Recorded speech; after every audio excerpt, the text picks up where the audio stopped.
In this video, we're going to talk about high-performing teams, why they're vital to success, and 5 things you can do as a leader to ensure that your teams are high-performing.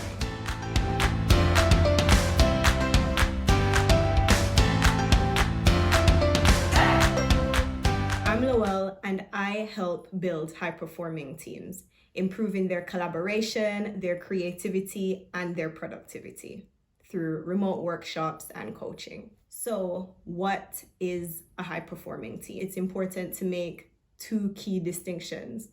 The first one is the difference between a working group and a team. Now, a working group is a collection of people coming together to produce a final outcome or to deliver a product or a service or whatever the outcome is of the project that you're doing. What makes a working group different from a team is that a working group is really the sum of the individual products put together, and that final outcome is what you need for the project. Whereas with a team, it is vital that the team collaborates, that they work together to build what we call joint work items in order to come to the final output of the project. Now, what makes a team high performance? A high performance team outperforms other teams that are of a similar composition, meaning that they might be the same size, they might be working on similar products or similar services or similar project, for instance, but these teams just seem to do better on all fronts. Now, not every situation calls for a high performance team. Sometimes you might need a high performance working group. That's absolutely fine. But where the point is to have collaboration, where you have a complex project, where creativity and innovation is vital for either improving your existing products and services or creating brand new ones, then you really, really need a high-performing team. It's going to make all the difference to your project. So how do you get there? How do you elevate your team from being where they are right now to becoming high-performing? There are 5 things that you can do, and we'll go through each of them. Number 1, a common purpose. The team's purpose must be co-created by everybody on that team. It can't be a situation where you're the team lead or you are the organization's leader or the department's leader and you create a purpose for that team and then filter that down to the team for them to work. That won't cut it if you want a high-performing team. It is vital that this team comes together to create their own purpose. And that purpose is going to be linked to the organization's purpose. But this purpose will be unique to this team. It is something that will be signed off by every member on that team. And so you have accountability, you have buy-in, and that team is dedicated to their cause. Number 2, SMART performance goals. Now, we're used to the term SMART goals, right? A SMART goal means that the goal is specific, measurable, attainable, realistic, and time-bound.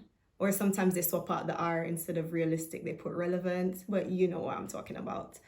Now, what's the importance of SMART performance goals? Performance goals show a team how they're doing.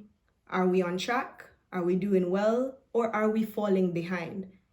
In whatever case it may be, the performance goals will act as a motivator to energize the team into action for either pursuing the goal or continuing on the right path. When I say pursuing the goal, I mean if the team is falling behind, they know, okay, we need to change course now.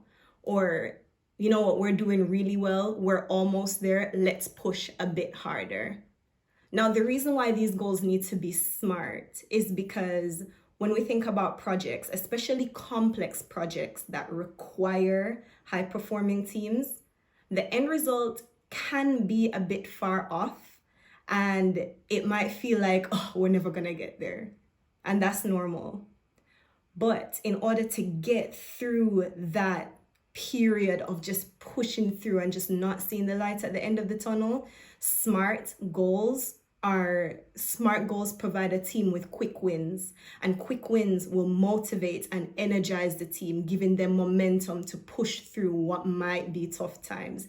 It also enables them to band together under that common purpose that we spoke about previously. Number 3, a mix of skills. Now, when you're on a team, especially a high-performing team, we need to recognize the individual skill sets that each person has, each member of that team brings to the table. Now, we need to consider when we're putting our team together and selecting the people on the team that we have this mix and this blend of skills that can, work together. Now, we need to consider skills like technical expertise and functional skills, consider interpersonal and relationship building skills, and also decision-making skills. It's vital for everybody on the team to understand how decisions are made. It's vital for everybody to know who is an expert at what area, and for the team to understand how each of the individual skills within the team fit together to build that perfect blend of what is needed to achieve the final outcome. Number 4, a strong commitment to the way of working. Now, the way of working for a team is what it says on the tin. How we are going to come together to collaborate, to create, to make decisions, and to do any of the activities that we, have highlighted as important to achieving the final goal. Also important is if there's a problem, if the team needs to pivot their direction, or if there are disagreements, the team needs to know how they are going to overcome conflict. Now, this way of working needs to be accepted by all the members of the team so that when a problem arises, the team can navigate around that. And, like ants, they have the mountain in front of them, they can just walk around it and they're right back on the path.